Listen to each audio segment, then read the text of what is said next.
First तो हमारे पास आना चाहिए, उसको दिल से इच्छा होनी चाहिए, मुझे कुछ आध्यात्मिक शांति चाहिए। तो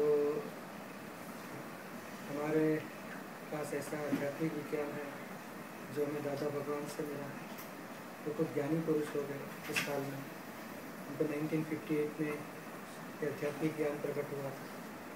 इस संसार की जो हकीकत है, जगत कौन चलाने वाला है, आत्मा क्या है, परमात्मा क्या है, कर्म बंधन कैसे होते हैं, कर्मों से मुक्ति कैसे पा सके, ऐसे तमाम आध्यात्मिक गुप्त रहस्य उनको 1958 में प्रकट हुए थे। और खुद को जो ज्ञान हुआ लाखों आदमी को दे सके। और ये जैसे कृष्ण भगवान ने अर्जुन को युद्ध भूमि में 2 ही घंटे में आत्मा का ज्ञान भी दिया था, और संसार में कर्म करते हुए अकर्म दशा ऐसी दृष्टि प्राप्त की थी। आत्मवत् सर्वभूतेषु वो दृष्टि प्राप्त करा दी।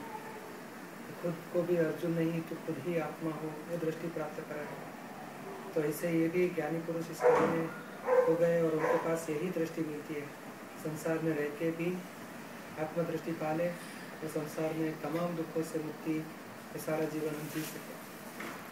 बहुत प्रश्न उठते हैं कि आखिर ईश्वर है या नहीं है। लोग कहते हैं कि मरने के बाद व्यक्ति कहाँ जाता है।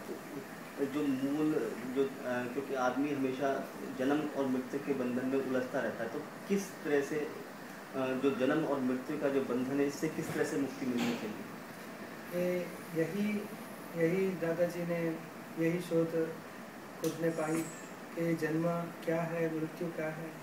जन्म से लेके मृत्यु कर्मफल हम भुगत रहे हैं, और उसी टाइम अज्ञानता से नए बीज डाल देते, राग द्वेष। तो ये हमें कर्म फल भोग स्टॉप नहीं कर सकते, कर्म बीज डालना स्टॉप कर सकते। और वो अज्ञानता से राग द्वेष से कर्म बीज गिर जाते थे।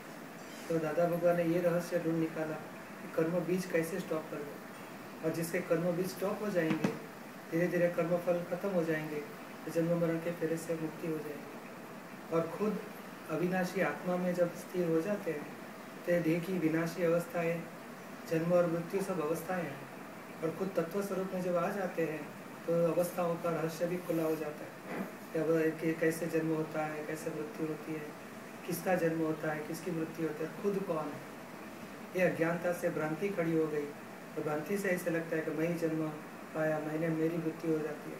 और खुद आत्मा है, शाश्वत है, अविनाशी, उसका जन्म भी नहीं हुआ, उसकी मृत्यु भी नहीं हुई।